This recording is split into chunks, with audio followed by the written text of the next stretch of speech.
revue des unes Chérif ñu tàmbale ko ci l'observateur. L'observateur wax wàllu cybersécurité commencé ko nag ci banque bi di CBAO mu noonu kon dafa mel ni gaa yi ngi koy ŋàcc ci biir.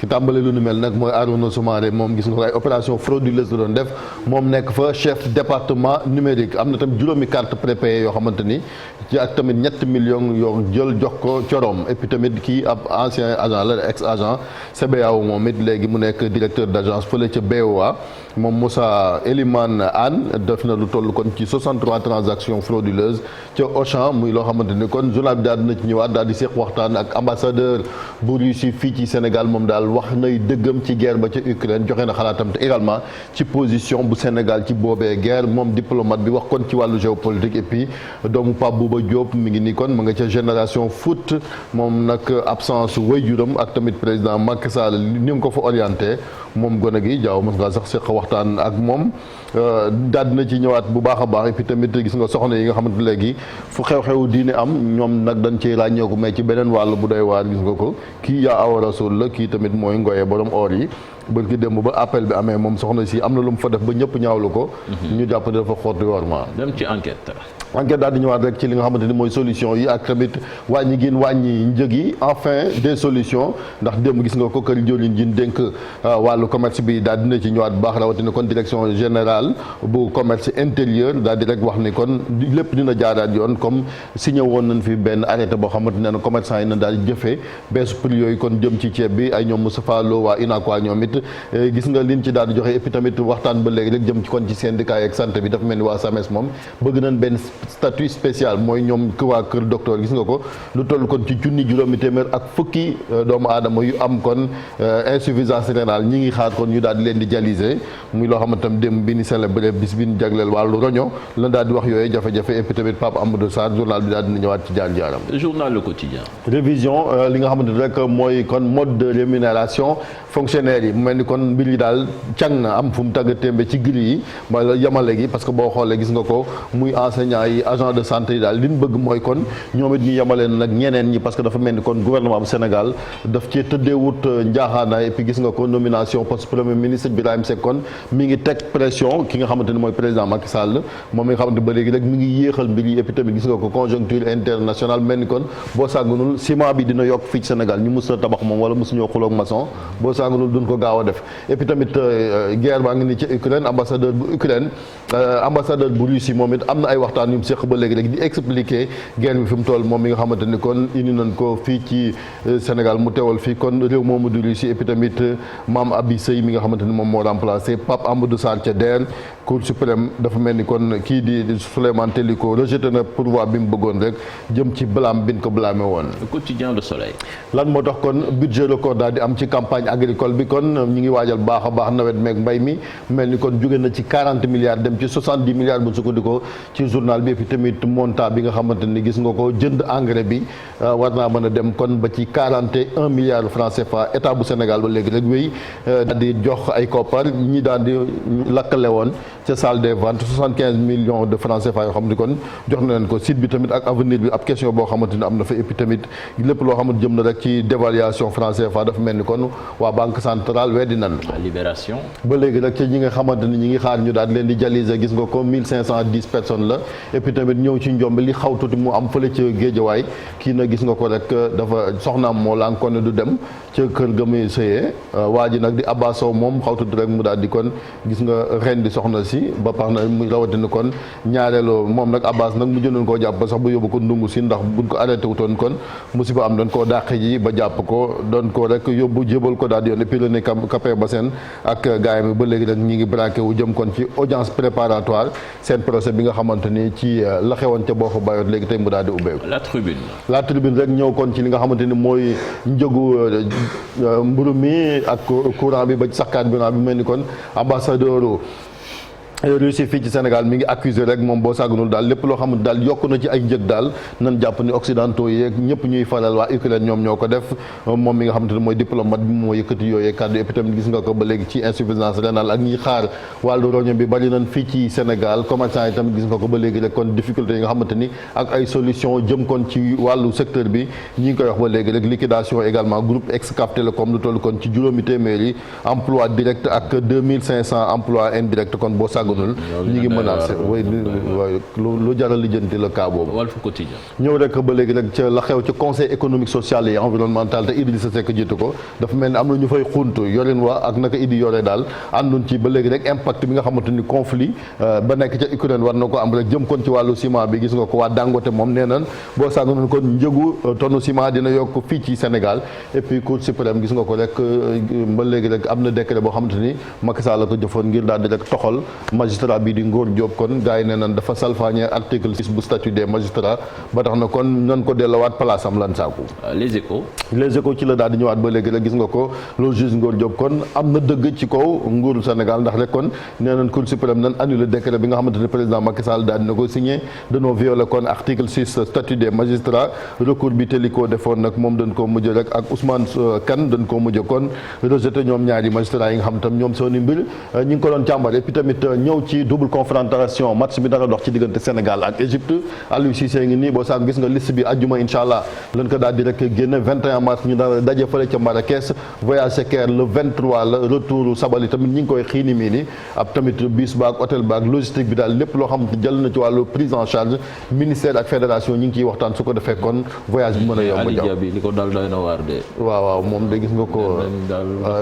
cocaïne wan na waaw daf ko lii moom toj ci biir bi mu jaare fa ñàkk mooy risque yi nag xam nga ñi koy def des fois di ko jaareel foofu moom dafa am ay risques yoo xamante ni waxuma la jàpp nga waate sa wér-gu-yaram ak sa bakkan mën na ko bañ a fekkee kon sëñ aali looloo ko daal mi nga xamante ni kon gis nga rek doo doon transporter drogue bi kon Portugal yóbbu ko fële ca Italie bis bi daal di ñëwaat rek ba léegi rek ci gis nga ko répercussions yi nga xamante ni produits alimentaires yi muy ciment ak pétrole boo saaganul daal gis nga ko pandémie de la hausse daal ni fi mbas mi defee woon daal boo saaganul guerre bi tamit mën na ko am ci àdduna bi rawatina kon ci wàllu ciment ak waa Dangote yi nga xamante ni kon nee nan boo saaganul njëgu ciment bi dina yokk et puis tamit Sénégal tamit mi ngi waajal boppam bu baax a baax naka la ci war a taxawee gis nga ko ba léegi rek boo saaganul salle de vente lébu yi kon ba léegi seen liñ bëggoon mënagoon ko am 100 millions de francs CFA jox nañ ko kon sinistre yi 75 millions yi état bi moo ko joxe juge Ngor Diop moo mel ni kon gagné na procès et puis tamit la xew ca deer ak coppite ya journal bi daal dina ci ñëwaat. Vox Populi daal di seq waxtaan ak kin dénk SNEIPS ci ministère de la santé ñëw ba léegi rek ci 2 ans après Covid bi dafa mel ni kon ba léegi relâchement moom lag lay ñaawlu on est au regret xaw ma de constater nee na wàllu relâchement nag fépp la même Europe sax ñu ngay bàyyi affaire yi nit ñi doxi seen soxla gis nga ko Abi Seye ngi nii ba léegi rek moom 3FPT kon moom moo remplacé Pape Amadou Sarr ambassadeur tamit gis nga ko ba léegi rek bu Amérique dafa mel ni kon Mike lan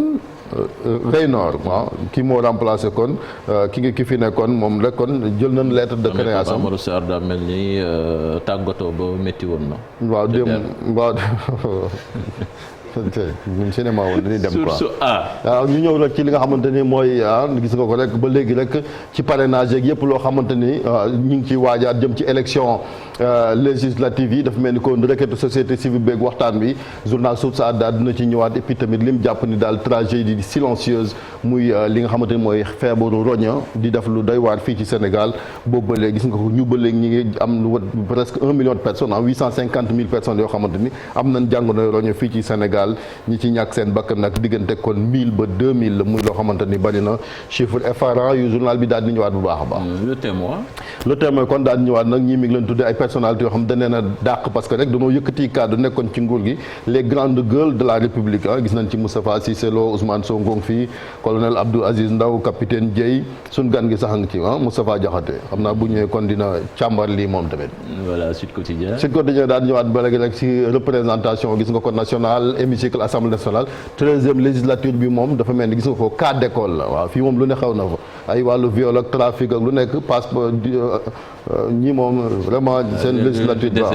voilà ñoom it gis nga dugg nañ ci taarix ba faw et puis tamit gis nga ko rek lépp loo xamante ne incendie ak décision yi nga xamante ni war nañ koo jël rek te mi ngi ci tiroir yi gis nga ko moom la kon Canard Diop doon wax ngir ñu daal di xeex lépp loo xamante ni kon ay lakk la ci marché ak sélectionneur national muy Aliou Cissé gis nga ko rek kon incertitude ak certitude ak interrogation yi daal dina ci ñëwaat bu baax a baax et puis tamit gis nga ko moom Aliou Cissé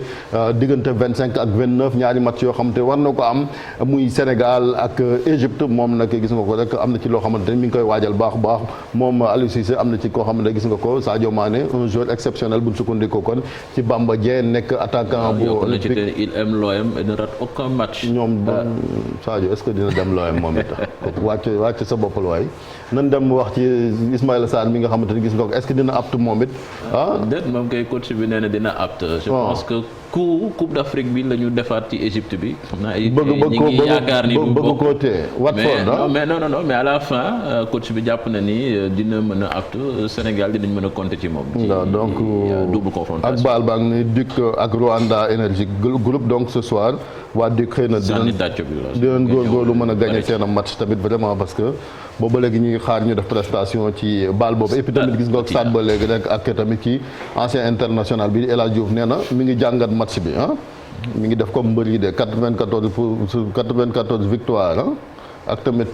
nee na tamit 95 yoo xamante ni 95 minutes yoo xamante ni d'enfer la xëy na muy day wane ne match bi du yomb quoi diggante Sénégal ak Égypte le champion d'Afrique nag enfer bi tamit mën na féete ci côté égyptien yi de buñ ñu tuutal mooy ku juum daanoog yooyu la xeetu jàngat yooyu ñu jeexale ko waaw ñu jeexale ko sunu lamb sax espoir yi nga xamante ne ak relève bi mi ngi noonu kon muy Boy Niang 2 Sa Thiès Reug Reug Ama Baldé ak Siteu ñoom ñëpp daal ñu ngi ci xëtu yéenekaay bi bu baax a baax Ama moom mi ngi xaar combat ak ki nga xamante ni mooy Modou Lo amoon na gàllankoor nag ak blessure Modou Lo bi kii tamit di Boy Niang 2 moom Balla Gaye numéro 2 la war a dajeek Reug Reug moom ba léegi duggagul ci cour des grands yi xëy na gaa yi ko ñemewul. voilà jërëjëf Chérif Dia di nga ko gën a yaatal 8h ci kanam. incha allah. voilà El Hadj Malick actu commenté tey dañuy wax ci président Macky Sall jamono ji. ñu bari dañoo jàpp ni mi ngi ci campagne électorale daanaka ak opération de charme yi nga xam ne gis nañ mu koy def bokk na ci jokkoo ak Macky bi nga xam ne démb sax amaat na lan moo koy dawlu. waaw jamono ji gis nañu ni wax dëgg yàlla président bu ubbeeku président bu yéwén muy président Macky Sall moom la ñu gis mooy li nga tuddee opération charme mu am nag une démarche bu nga xam ne une démarche novatrice la mooy la plateforme bi nga xam ne moom lay ubbi ngir waxtaan directement ak ndaw ñi mu mel ni que dafa am léegi dialogue direct entre le sommet et la base te loolu dafay tax président gën a xam dëgg-dëgg lan mooy jafe-jafe askan bi xëy na ñi nga xam ne ñoom la tegoon ñu nekk intermédiaire digganteem ak askan bi liggéey ba ñu war a def defuñu ko moo tax mu jël tey jii lu nga xam ne c'est une décision très courageuse parce que yow président de la République nga ubbeeku gars yi di téléphoner di wax li nga xam ne moo leen métti loolu je pense que risque mi ngi ci mais mooy le risque à prendre pour mën a xam dëgg askan bi yan problème la ñu am rawatina ndaw ñi njëkk na ko def Pikine def na ko itamit Guédiawaye te bu koy def bu fekkee ni dafa am secteur bu nga xam ne askan bi dañ ko ci interpellé te Cheikh Tidiane yor ko day woo Cheikh Tidiane direct mu dugg ministre bu ko yor da ngay dugg en direct nga expliquer lan mooy jafe-jafe bi nga xam ne moom la ndaw ñi soulever wala moom la population bi soulever loolu opération la bu nga xam ne moom mën nañ ko tuddee opération de charme beneen bi ci des aussi moo di ni li xew ci Pàcc Lambaye wala boog salle de vente muy lakk gi ñun ñëpp amoon nañ ci wax dëgg yàlla tiis ak yërmande jëm ci ñi fa ñàkkale parce que ay sénégalais lañu yàlla dogal seen ñàkk ñu jël ko investir ko ci benn secteur mu tàkk jéppét loolu yi tamit ku jiite réew mi am yërmande war nga leen mun a jàppale donc man loolu jàpp ma ni sax opération de charme la wala boo campagne électorale mais lu normal la ay sénégalais jël seen alal dugal ko ci benn secteur mu tàkk nga ñëw jàppale leen loolu moom je pense que président dañ ko ciy jaajëfal amaana sax bu enveloppe bi mënoon a ëpp loolu dañuy wax ni na ko ëpp voilà Chérif damay dellu seeg yow ci concept jokkoo ak Macky bi opération de charme kenn mënu ko ci génnee parce que quand même duñu gis président boo xamee ni nekk na fi depuis combien de temps xaar ba mandaam des daanaka ñaari at ak genn wàll muy ñëw naan day jokkoo ak jeunesse am di waxtaan ak ñoom alors qu'il avait tout le temps de le faire durant tout son magistère. Bien sûr ak contexte bi ñu jógee parce que bul fàtte ne doon jóge ci ay élections locales yoo xamante ni même si boo xoolee globalement li ci ëpp ci ay collectivités territoriales ñoom majorité bi ñoo ko jël mais ville symbolique yi dañ ko ñàkk te ku ne xam na ni y a eu des difficultés entre lui le président et quand même la jeunesse moom moo tax quand même il essaie de se rattraper à travers concept boobu di jokkoo ak Macky samedi c'était à Pikine démb c'était à Keur Massar y a pas de risque Malick parce que ña fay nekk tamit je pense que. di sélectionné. non pas sélectionné même bu ñu leen sélectionné wut je pense que ñu responsable lan ay ndaw lan yoo xamante ne bëgg nañu jàkkaarloog seen président wax ko li nga xamante ne moom mooy seen. est-ce qu'il n'est pas trop tard ou bien il n'est jamais trop tard pour bien faire. il n'est jamais trop tard pour bien faire mais est-ce qu'il n'est pas trop tard aussi. de déployer cette opération de charme auprès de la jeunesse. non je pense parce que bon man li ma jàpp mooy moom presque mi ngi fin wu mandat wala dem moo leen doon wax dem bàyyi fa way wu rafet dafa am solo bu baax a baax parce que foofu lañ doon xaar le président depuis 2012 ba léegi jafe-jafe yu bëri mu réglé ko problème yu bëri yoo xamante ni am na yaa ngi wax sax digganteem ak les jeunes et cetera ñu daal di koy réglé ba nga xamante ni bu mënta réglé lépp minimum mu def ko parce que boo nemmee ko ñu ngi jëm ci ay élections législatives après législatives am na ay élections présidentielles bu loolu weesoo aussi moo tax maintenant cette opération de charme là parce que démb waroon na ko fekk déjà fa nga xamante ni moom mooy Tamba mais lii moo tax ñu dekkale ko ba tey ci suba la fa war a dem après mu dem ci Daaka ji loolu lépp bu Tamba tam bu fa demee dina dajeek askan wi dina fa kii beneen bi tam boo xoolee moo tax ça va donner quand même du grain à l'opposition bi nga xamante ni gis nga ko Birahim Seck wax na ko j'ai vu aussi Abdou Mbaye def ci benn tweet ne président def na woon poste premier ministre bi affaire Union africaine bi moo tax nommé woo ko mais gis na ni moom nommé woo ko peut-être mais mi ngi politique am temps politique donc il prend son temps comme ni mu ko bëggee te boo saagoon après élection législative yi la koy def beneen bi tamit muy gis ngeen ko li nga xamante def na ko ak les sinistrés baykat yi aussi gis nga la campagne agricole il a fait la même chose donc il essaie de refaire son image c'est de bonne guerre en politique aussi. et c'est une bonne lecture de la situation sociale parce que benn moment ku nekk xam na ni dëkk bi metti na askan bi seeni jafe-jafe tar na te ki nga xam ni moo ko mën a saafara directement mooy le président de la République. amaana il n'avait pas les pulsions des populations. il vient de prendre conscience de la non président moom yaa kii gën a informé nag war ngaa débattre ci lii parce qu'on a peu de temps pour ça mais leen Marcel l'homme le plus informé parfois est mal informé et justement Marcel nomination li tax mu jël responsabilité wax ak gars yi directement information yi ñu ko doon jox dafa baaxul. Malick s'il te plaît Marcel nomination directrice bu bees bi ca DER est-ce que mën nañ ko boole ci opération de charme boobu parce que le profil une dame jeune mën nañ ko jàpp ni que président mi ngi ci lignée séduire cette frange de la population. waaw noonu lañ ko mën a jàngatee peut-être surtout le fait que suite aux propos polémiques yi nga xamante ne Pape Amadou Sarr jot na ko amal jagleel ko diine religieux en tout cas chef religieux yi. C'était normal, c'était la suite logique pour que déjà ñu démettre ko de ses fonctions moom Pape Amadou Sarr et puis penser à son remplacement. Oui, on peut considérer que c'est pour un petit peu caresser dans le sens du poil la jeunesse actuellement. Donc mais comme ni ko Chérif waxee ni ko Malick waxee ni ngeen koy waxee donc je pense que c'est un petit peu trop tard quand même. Il a eu depuis 2012 le temps que mu répondre à ce que loo xamante ne population yi foofu lañ koy xaaree selon ses promesses de campagne donc bu ñu naree xaar ba 2 ans avant la fin de son mandat day tey xel ça on peut se demander et vous yoo xam nga ndaw si je pense bu baax tu penses qu'il a le profil bon kàngam la gaa donc yaakaar nañ ne liñ ko jox mën na ci am succès parce que souvent dañ ko daan gis sur le terrain surtout lu aju woon ci 3FPT aju ci wàllu formation mais dama koy jeexale rek ak jokkoo ak Macky initiative yi donc campagne ou pas wala opération de charme ou pas moi je pense plutôt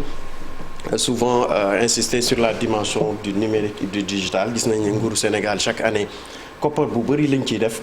te bëri na tey ñoo xam ne ñu ndaw yi bëggoon nañ jokkoo ak Macky te mënuñu donc ça c'est une opportunité rien que avantage boobu wax ak sa président wax ko sa xalaat ci réew mi donc côté boobu rek. après on se demande les conséquences que ça va apporter après. Il y a pas d'initiative sans conséquence. certains te diront que waroon nañu ko tàmbalee waroon nañu ko gën a teel a def mais pas xaar ba sa mandat di waaj a jeex. il n'est jamais trop tard surtout que ñu naan la amoo droit beneen mandat nga koy def loolu yëpp ça soulève des questions. élection législative yi aussi en ligne de mire. mais bon bu fekkee jàngat na ne qu'il a perdu ça va toujours servir à ses successeurs. pas mal de points stratégiques. mënuñu ci génne campagne électorale. mënuñu ko ci génne. mënoo ko ci génne mais jokkoo bi daal li ci am solo mooy loolu moom politique ànd mënoo ko reprocher c'est un président buy campagne. buy campagne pré campagne sax la ñu parce que campagne jotagul mais li ci wér te wóor mooy déglu ndaw ñi c'est bien. mais saafara seen ay jafe-jafe mooy li nga xam ne moom la ñuy xaar ci moom. je pense que bu ñu defee l'économie de tout ce qu'il est en train de faire en termes de communication avec la jeunesse, de communication directe li ci des mooy trouver des solutions pour régler les problèmes de la jeunesse, les problèmes de l'emploi. Parce que bu dul sa communication avec la jeunesse on voit que il y a des actes forts quand même qui répondent fu mu nekk nii à la crise sociale bi ñu traversé dans l'enseignement. Il y a les professeurs sont contents bon on pense et puis secteur santé bi ñu ngi koy xoolaat tamit donc secteurs sociaux yu bëri yoo xamante ne fu mu nekk nii il répond à la demande donc voilà ça s'inscrit toujours dans cette lignée. Merci Marcel merci Malick Chérif Ibou léegi dañuy jàll ci un jour au Sénégal un jour dans le monde.